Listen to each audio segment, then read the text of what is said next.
Also here tonight on NBC News Now, a huge endorsement today for the growing popularity of Formula One here in this country, with a couple Hollywood stars taking their love of sports on the road, literally. We're talking about Ryan Reynolds. You see him here. Rob McElhenney, Michael B. Jordan joining some private equity groups to put together more than $200 million to buy about a quarter stake in the F1 team Alpine. So, if you're like, you've lost me, Hallie, I do not follow racing. Neither do I, but I do follow football. And let me put that analogy into perspective here. Alpine is kind of like the Dallas Cowboys. They're basically France's team. They've got tons of money, but they don't win all that much, at least not for years. So why bring on Reynolds and McElhenney? Well, their star power is huge right now. Just a few years ago, they took over a little-known English soccer team called Wrexham. Since then, they've gotten a documentary out of it. They won their first league title in nearly half a century. Lots of comparisons to Ted Lasso on that one. Our chief F1 correspondent, Sahil Kapur, is joining us now. I made up that title, Sahil, but it's true, right? You know F1 so well. The question here is, can these two superstars do for Formula One what they did for Wrexham and help jack up the sport's popularity? That's what Alpine wants.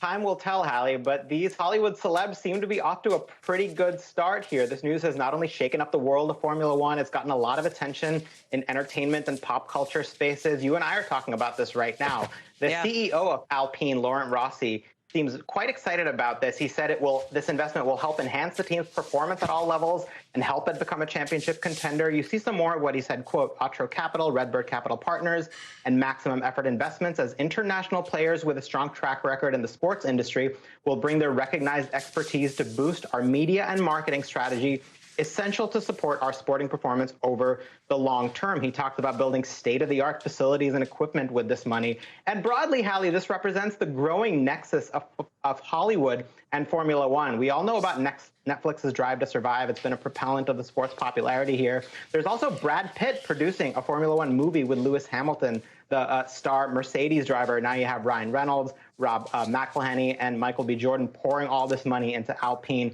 It is a vote of confidence for the Alpine team, but it also means that the sport's future in the United States just got a little brighter, especially with a record 3 races in the United States, including a new one in Vegas later this year. Well, let me, first of all, thank you for correcting my pronunciation. Alpine, I'll say it the proper F1 way. Apologies. But you talk about the future of the sport. Viewership is way up in this country. We have a chart to show that. It is still way behind the average NFL game, however. You see the numbers here. Alpine is. We said it's France's team. They're super popular in France. But compared to Red Bull, compared to Mercedes, Ferrari, they just don't have the name value that they do here, or the name brand recognition, we could say. You talk about the potential that Reynolds and McElhenney and the others could have. What is the timeline for something like that, for this investment to actually show up? Because for this team, it is all about getting the branding, getting the popularity. It's less about the actual money itself and more about the cachet that these celebs give.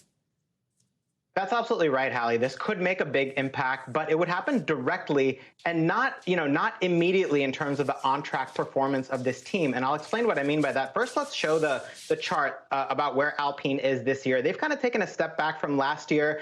They are not fighting for the Constructors' Championship. You see Red Bull out there way out front with Max Verstappen leading the team, just walking away with this, dominating everyone. There's a close-ish battle for second place between the 3 teams, Mercedes, Aston Martin, and Ferrari, and then Alpine, you see, in a distant 5th place. Now, here's where the money comes in. Last year, F1 introduced for the first time a cost cap that limits how much teams can spend on development of the car. That includes all parts of the car, all equipment, spare parts, that sort of thing. But there are certain things that the cost cap does not apply to, which is driver salaries, marketing expenses, salaries of the 3 highest personnel, and employee bonuses. And this is where Alpine could use that money. Strangely, Alpine has had trouble attracting and retaining top talent. Just last year, their star driver, Fernando Alonso, left for what was at the time a lesser performing team. Viewers of Drive to Survive will remember the rookie Oscar Piastri had this dramatic break with the team. He refused to sign with them when they wanted to give him a contract and went with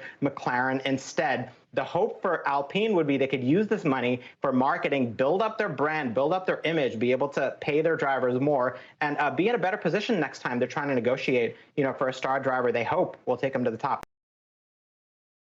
Thanks for watching our YouTube channel. Follow today's top stories and breaking news by downloading the NBC News app.